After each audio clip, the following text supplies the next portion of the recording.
Merci le ministre des Affaires étrangères de Maurice et je donne maintenant la parole à son Excellence, Monsieur Robert Komlan-Edo Ducé, ministre des Affaires étrangères d'intégration régionale et des Togolais à l'étranger du Togo.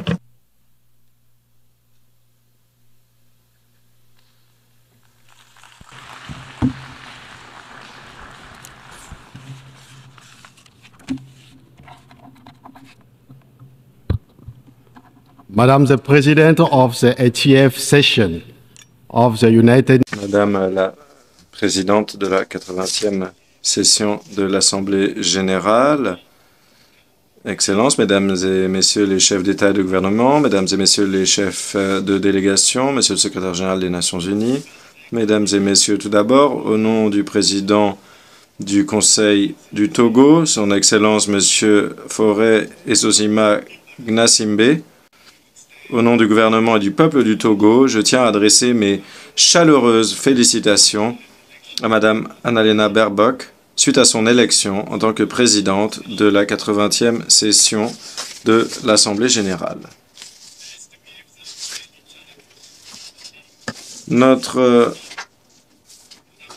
Face aux nombreux défis que connaît notre organisation collective, Madame la Présidente, je vous assure du plein soutien de mon pays et je suis fermement convaincu que grâce à votre rôle de chef de file et votre intelligence relationnelle, nous arriverons à bon port sous votre houlette lors de cette session. Je tiens également à rendre hommage, et c'est mérité, à votre prédécesseur, M. Philémon Yang, de sa sagesse pratique et de sa disponibilité constante, qualité dont il a fait preuve lors de la 79e session. J'ai également le grand plaisir de saluer les efforts déployés par le secrétaire général, M. Antonio Gutiérrez, concernant la revitalisation de notre institution, dont l'efficacité est menacée par le retour du multilatéralisme et de la loi du plus fort au détriment de la force de la légalité internationale. Dans un contexte international marqué par une extrême confusion, alors que tout est sans dessus-dessous, il n'est pas facile d'être le secrétaire général de l'ONU.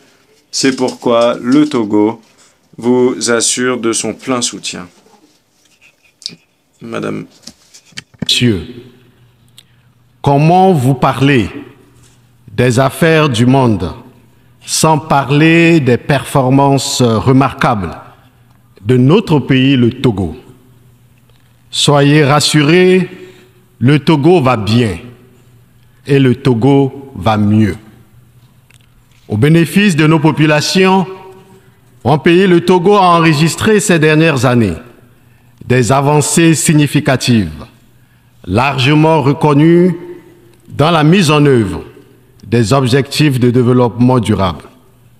Le gouvernement togolais a fait de l'agenda 2030 non pas un simple cadre de référence, mais la véritable boussole des politiques publiques. Plus de 70% des cibles des ODD sont désormais intégrées dans les stratégies nationales, en particulier à travers la feuille de route gouvernementale 2020-2025, qui s'articule autour de 4 piliers essentiels: le social, l'économie, l'environnement et la gouvernance. Par exemple, au titre des réformes liées à l'amélioration des systèmes de gestion des finances publiques et de pilotage des investissements publics, le gouvernement togolais a mené des actions remarquables que je m'amuserai à vous citer. La digitalisation et la simplification des procédures fiscales et douanières ayant accru la mobilisation des recettes fiscales de l'Office togolais des recettes, l'opérationnalisation du guichet unique de dépôt des états financiers qui permet de faire un seul dépôt d'état financier numérisé, le renforcement du cadre juridique de la commande publique avec notamment l'adoption des lois relatives aux marchés publics et aux contrats partenariats public-privé en 2021. La possibilité au Togo de tenir des audiences en ligne, la réduction des délais des procédures et actes judiciaires, etc., etc. Nous pouvons encore vous donner d'autres exemples et de façon générale, les différentes réformes opérées par le gouvernement togolais sous le leadership du président Faure Issozimna Gnassingbé dans sa feuille de route 2025 ont permis la réalisation de plusieurs projets que nous pouvons vous citer. Aujourd'hui, si vous venez au Togo, 90,7% d'accessibilité géographique aux soins de santé depuis 2023, soit une augmentation de 19,3% depuis 2020. Le lancement de l'assurance maladie universelle pour 3 millions de personnes sont couvertes par cette assurance, y compris les élèves couverts par le School AMU. 86% d'accès en eau potable en 2024, soit une augmentation de 26% depuis 2020. 74,5% d'accès à l'électricité avec la réduction de la dépendance énergétique de l'extérieur, de 64% en 2020 à moins de 50% en 2025. 24,8% de la population vivant en dessous du seuil de pauvreté en 2025, contre 51,1% en 2020. L'accroissement des rendements agricoles 2020-2025 de 11% à 7%, 17%, 17,32% respectivement pour les filières maïs, riz, le manioc et le soja. 4472 km de pistes rurales aménagées et 485 km de routes bitumées, construites et réhabilitées sur tout le territoire à fin décembre 2024. Nous pouvons continuer à vous citer des exemples où vous verrez qu'effectivement, le Togo va mieux. 60% aujourd'hui des côtes du Togo sont protégées contre l'érosion côtière. Mise en terre de 40 millions de plants sur 48 000 hectares de terrain. Ces différentes réalisations, dans le cadre de la mise en œuvre de cette feuille de route, ont permis d'accélérer la croissance économique du Togo pour porter de 7% en 2025 en cours et de maîtriser l'inflation. À titre illustratif, le rapport 2024-2025 du Programme national du Programme des Nations Unies pour le développement sur l'IDH met en évidence l'évolution du Togo sur les indicateurs relatifs aux revenus, à la scolarisation et à l'espérance de vie. Dans la zone UEMOA, le Togo fait partie des 2 seuls pays classés comme pays à développement humain moyen et occupe la 2e place du classement IDH dans la zone. Dans la zone CEDEAO, le Togo occupe la 4e place du classement IDH. Ces résultats, mesdames et messieurs, témoignent de la détermination du gouvernement togolais à conjuguer résilience économique, stabilité sociale et ambition de développement durable dans un contexte mondial marqué par de multiples défis. Madame la Présidente, mon pays se modernise et se projette avec confiance vers l'avenir. Mais les efforts ainsi consentis ne sont pas à l'abri des menaces terroristes qui pèsent sur le Sahel et l'ensemble de l'Afrique de l'Ouest. Je voudrais en ce lieu solennel rendre un hommage appuyé à toutes les victimes civiles comme militaires qui ont consenti le sacrifice suprême dans ce combat difficile. Madame la Présidente, Mesdames et Messieurs, cette année 2025, les Nations Unies ont 80 ans d'existence. Et 80 ans, c'est l'âge de la maturité et aussi du bilan. Nous devons reprendre la main sur le cours des événements pour les orienter vers l'édification d'un monde moins heurté et plus juste. Pour cela, le monde ne peut rester inaudible face aux voix qui résonnent de toutes parts pour réclamer le changement de l'ordre international qui a été imposé par un petit groupe d'États aux intérêts tantôt convergents, tantôt divergents, il y a 8 décennies. Mesdames et Messieurs, comme vous le saviez, l'Union africaine a choisi pour thème l'année 2025 « Justice pour les Africains et les personnes d'ascendance africaine par les réparations ». C'est à la lumière de cette ardente soif de justice qu'il faut comprendre le combat actuel de l'Afrique pour les réparations. L'Afrique réclame la justice et son pendant, la réparation. L'Afrique réclame justice pour avoir été humainement pillée et humiliée à travers l'esclavagisation de ses fils et de ses filles pendant plus de 4 décennies. Plus de 20 millions d'Africains ont été arrachés à leurs familles et déportés vers les Amériques, où ils ont été mis en esclavage. Les âmes de ces millions d'hommes sont en attente de justice. L'Afrique réclame justice pour avoir été désorientée et profondément perturbée dans sa trajectoire historique par près d'un siècle de colonialisme.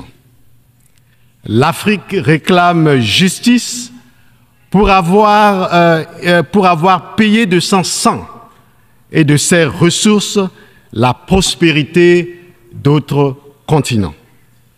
L'Afrique réclame justice parce qu'en 80 et 90% de son patrimoine culturel se trouve aujourd'hui dans des musées à l'étranger.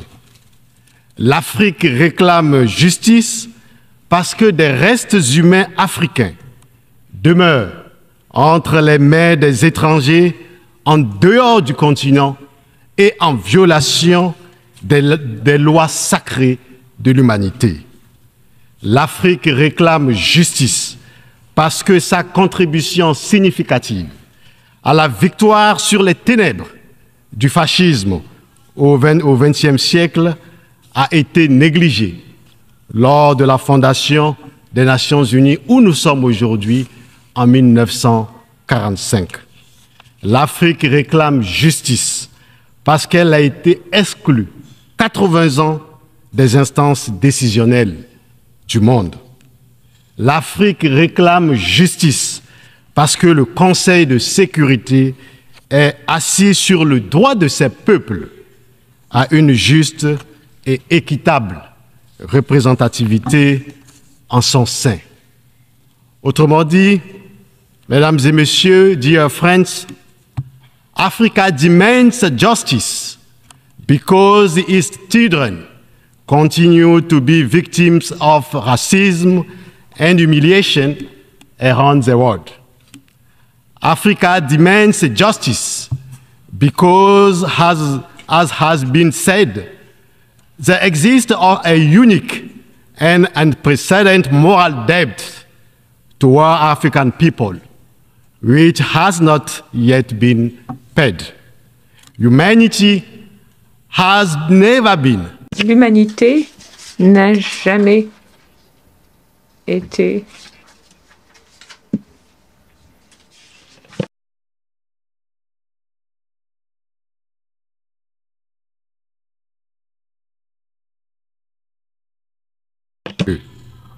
l'Afrique n'est pas tournée vers le passé.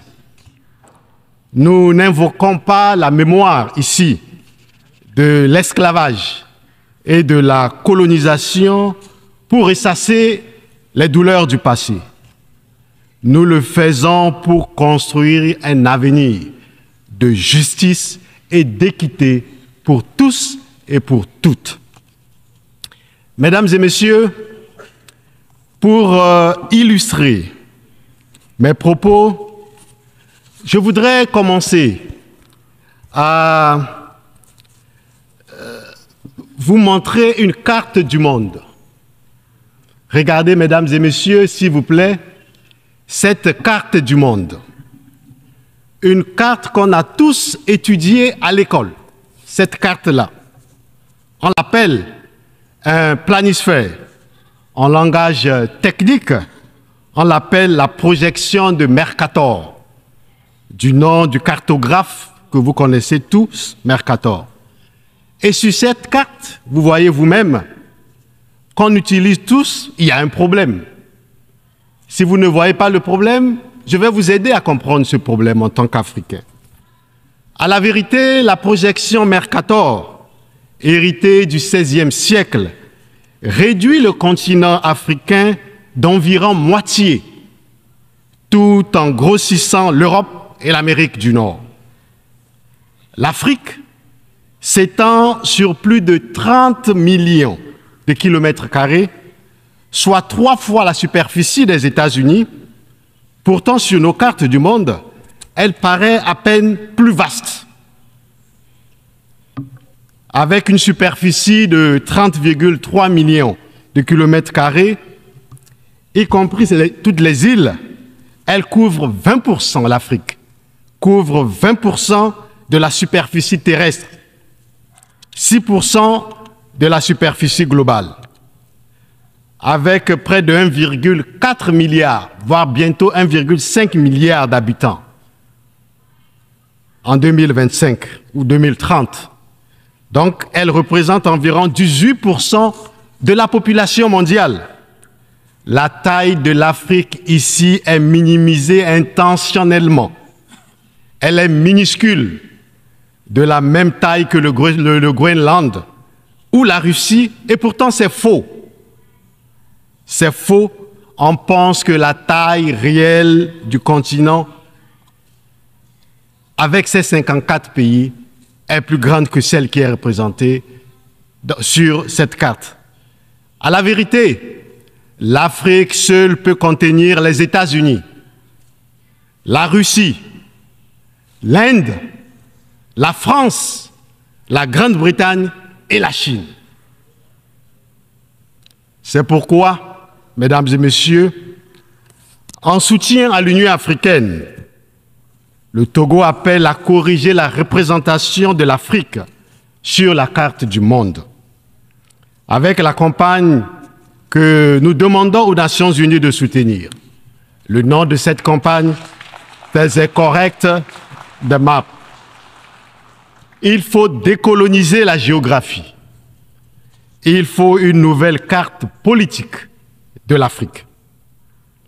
Ladies and gentlemen, you also understand. Mesdames et messieurs, vous comprenez aussi pourquoi au deuxième sommet sur l'Afrique et les Caraïbes, le 7 septembre à Addis Abeba en Éthiopie, l'Afrique et les Caraïbes ont réaffirmé leur détermination à mettre leur partenariat au service de la justice pour l'Afrique et les personnes descendantes africaines. Ils ont souligné qu'il était nécessaire de lancer une décennie pour la justice pour l'Afrique et les peuples d'ascendance africaine à l'Union africaine. Et je salue nos frères et sœurs dans les Caraïbes qui ont compris la signification de cette lutte. Vous avez compris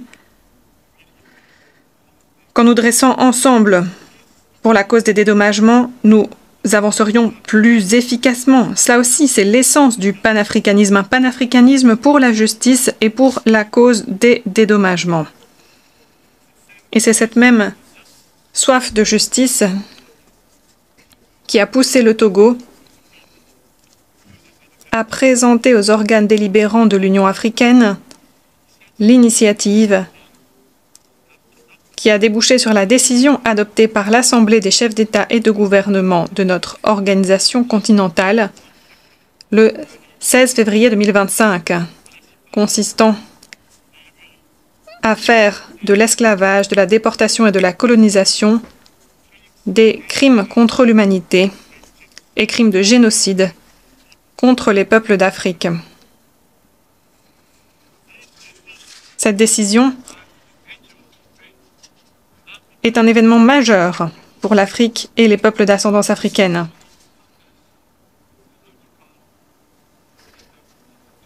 Car elle va contre la logique selon laquelle les descendants des auteurs de crimes dictent les termes du débat et nomment leurs crimes, plutôt que d'avoir les héritiers légitimes des peuples qui ont souffert de ces crimes dans leur chair, nommer les crimes. Les Nations Unies ne doivent pas rester indifférentes à la justice réparatrice, puisque les crimes et les injustices passées non réparés, où qu'ils soient, fournissent du carburant aux crises et conflits de notre temps et alimentent ceux à venir.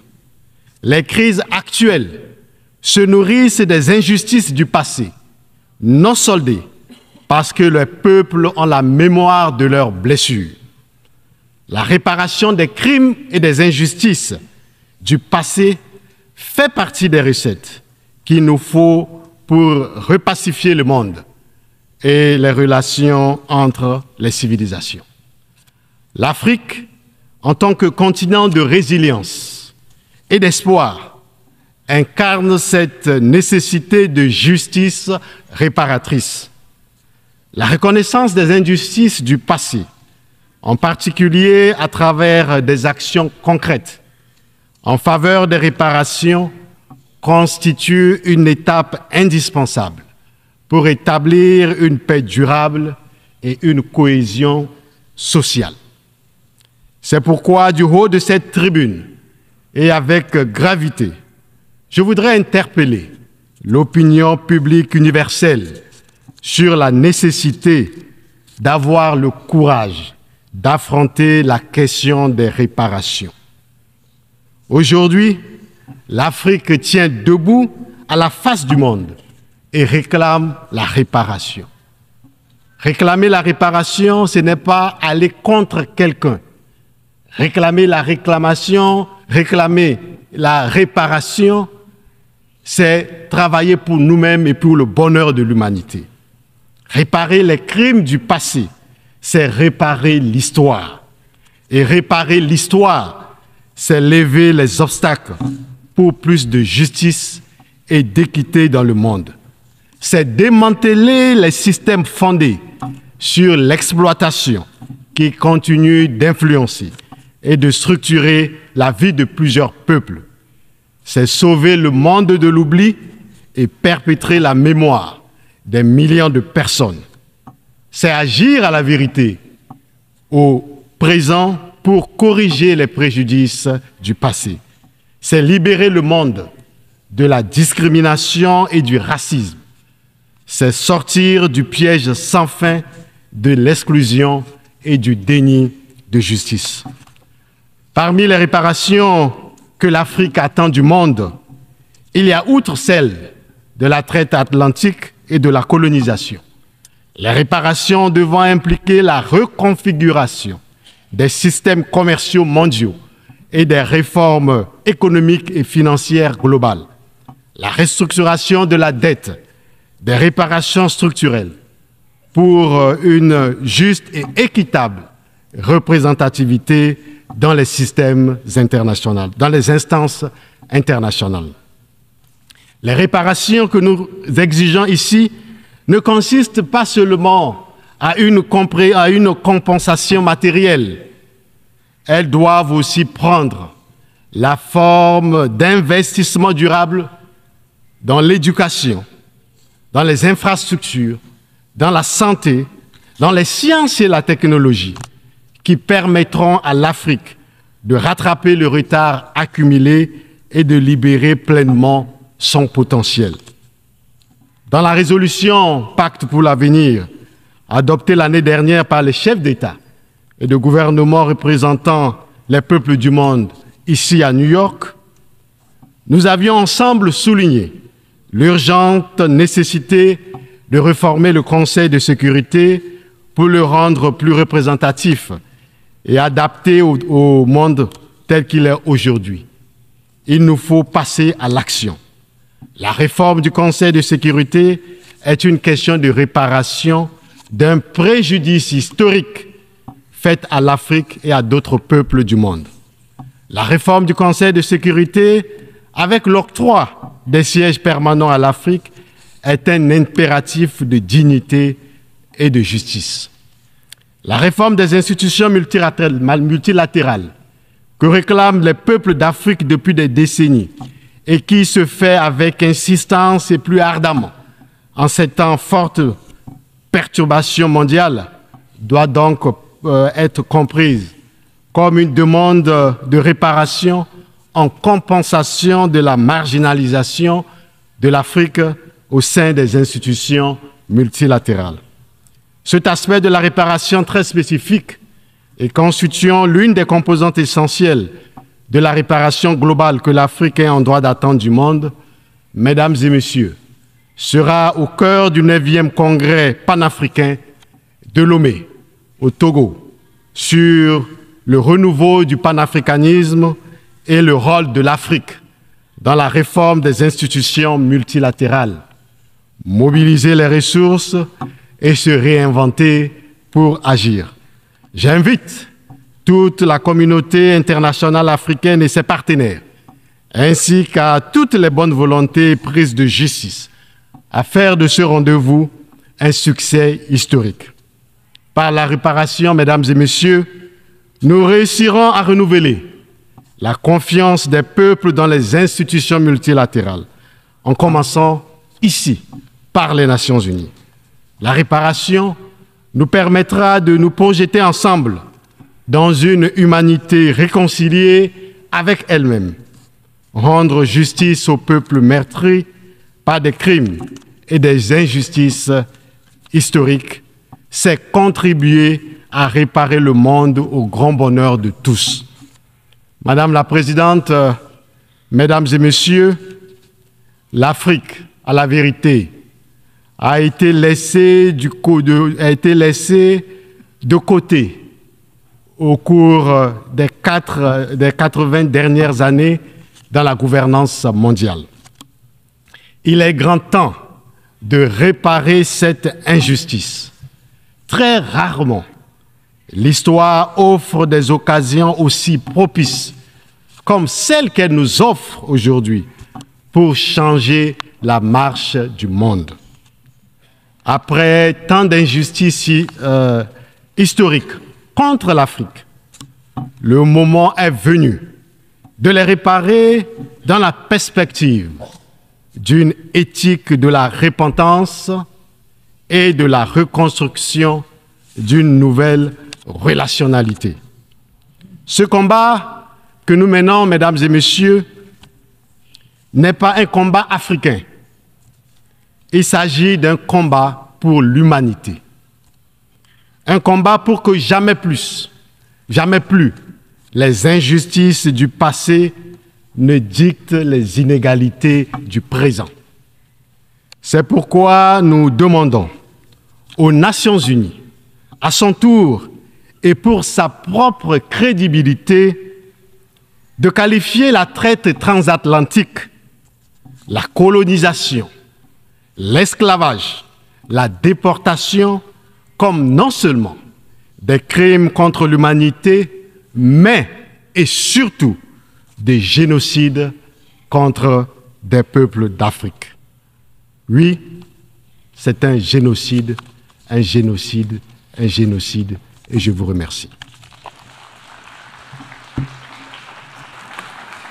Muchas gracias al ministro de Relaciones. Je remercie le ministre des Affaires étrangères du Togo. Nous venons d'entendre la dernière intervention faite au titre du